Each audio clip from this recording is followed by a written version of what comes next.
Good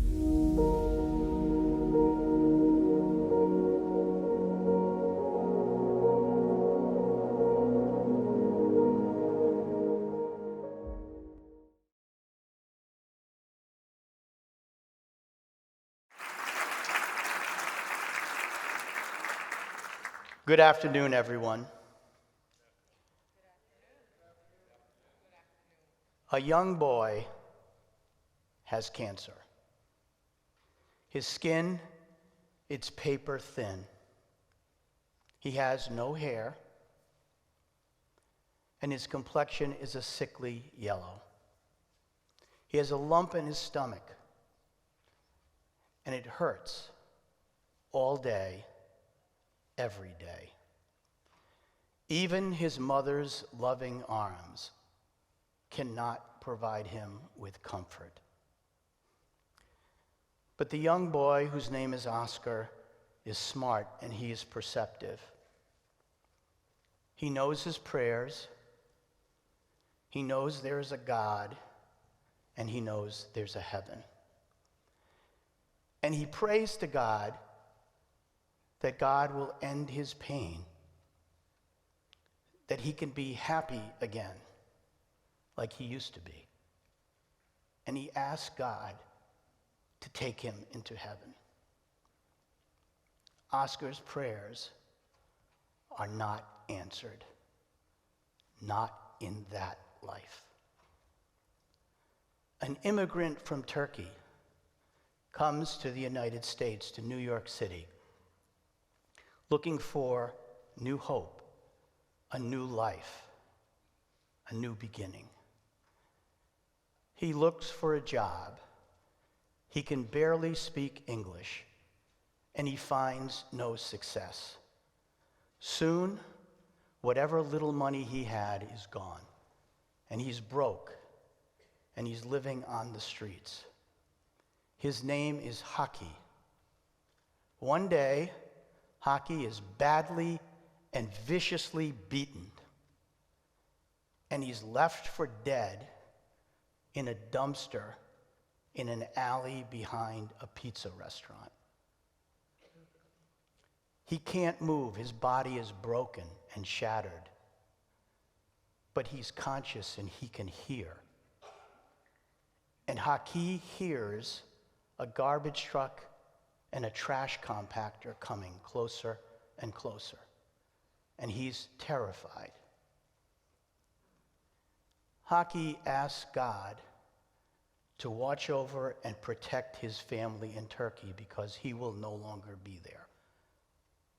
And Hockey asks God to forgive him for his sins because he is contrite. And he asks God to welcome him into paradise.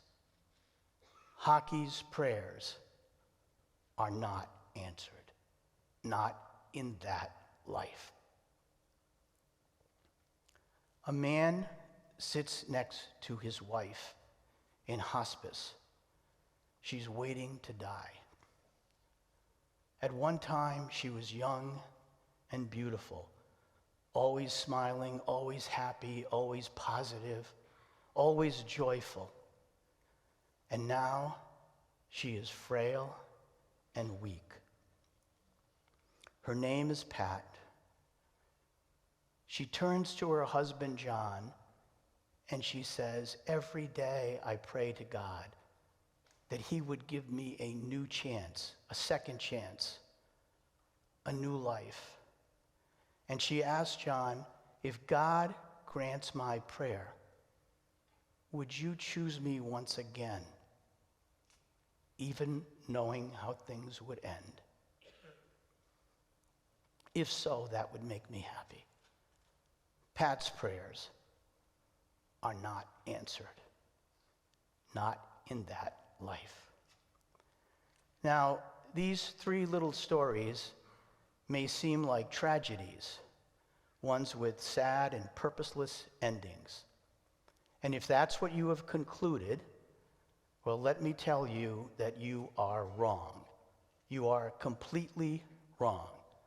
Because as you will learn, each of these stories is actually a story of hope and strength and triumph and enduring happiness. Each of these persons, Oscar, Hockey, Pat, and John, learned that they had only one life until they had another. And they also learned that God answers prayers in his own way and in his own time. Now, what do I mean when I say that you have only one life until you have another? Well, we only have one chronological life on earth. But within that one chronological life, there are several discrete lives that we live. For example, think about how different your life was as a child from what it's like today. What was important to you? What you thought would make you happy? Who you wanted to be, where you wanted to live, and who you wanted to be in your life. Probably different then than what your life is today. Probably very different. And I want you to think about your lives as we go through this talk and the discrete things that have happened. Now, we all have one tree of life for us, but that tree has many branches, and those branches spread far and wide and in different directions. And that's a good thing, a very good thing, because our lives are not meant to be stagnant. They're meant to be dynamic. We are meant to change. We are meant to evolve. We are meant to grow. And each of those discrete lives may be very different, one life to the other, unless there is something that transcends those lives, unless there is something that gives us worth and happiness, life after life after life. And there is something that gives us that continuing happiness. And that something is the compassion, the empathy, the humanity to love others, to have others in our lives, others who we need, others who we want to share our lives with, others who make us happy. Because although we may have only one chronological life and many discrete lives within it, we all have one soul. And that soul was not meant to be alone. We were created to be with others. We were created to have others in our lives to love and make us happy. That's my belief, but my belief is also supported by the data. Let me tell you about the Harvard Happiness Project. It started in 1938, 87 years ago. It's the longest longitudinal study of what makes people happy ever. There were 724 participants when that study began. They were young people. Today, a handful of them are still alive. They're more than 100 years old. And each of those participants, decade by decade, was asked, "What makes you happy?" And they were to record the answers in a journal. What makes you happy? And of course, the answers differed as they grew and aged and evolved. And so much so that if you read the journal entries of someone who had lived a long time, you probably would conclude that you were reading about different persons' lives, not the same person's life. That's how much they changed, decade to decade. But there was one constant of continuing happiness that each of them recorded. And that one constant that one constant of happiness was sharing their lives with others. It was the constant of happiness. It led to enduring happiness. And if you have those loving relationships, you will lead longer, healthier, and happier lives. I want you to think about the life that you are living today, the lives you are living today. And of course, they're different. They're changed from what they used to be. But I am confident that if you went back and said, what makes me happy? What made me happy in my life? It will always involve others. Never alone. Never alone. It will always involve others. And that's what the Happiness Project shows. That is the way to continuing, enduring happiness, having others whom we love in our lives. We need others to give us support. We need others to make us happy. We need others to love us. For me, those others are here today in this audience. They are the answer to my question, what makes you happy? They do. And for you, maybe your others are here as well today. Maybe they're sitting beside you. Maybe they're holding your hand. Maybe they're looking at you and smiling. Or maybe they're just beside you as a companion when and if you need them. Always. I hope so. I hope that's the case. Now, let's return to those three stories from the beginning of the talk. Oscar, the young boy, did not die and go to heaven. His prayer was not answered, at least the way he wanted it to be answered. Oscar went through rounds of chemotherapy, many medical procedures, surgeries. He was in pain. He suffered. But he survived. And he survived to live a worthy life, a beautiful life. Oscar became a doctor, a pediatrician, caring for cancer-stricken children.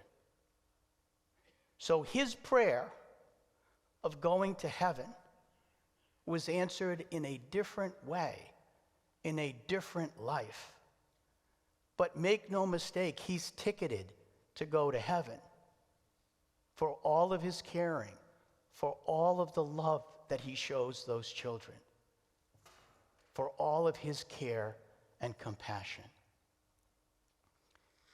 Oscar will go to heaven in the right time. God did not answer Haki's prayer.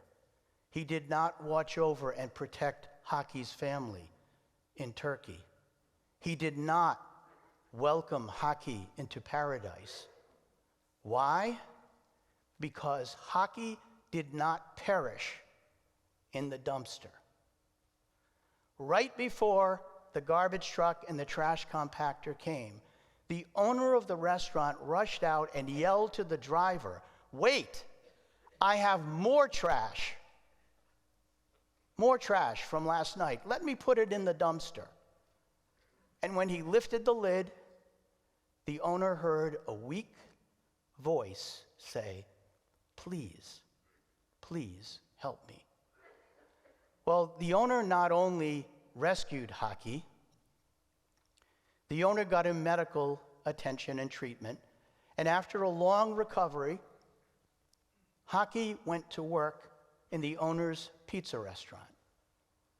Today, Haki owns 10 pizzerias in New York City. His entire family from Turkey works with him in those restaurants. Hockey watches over and protects them.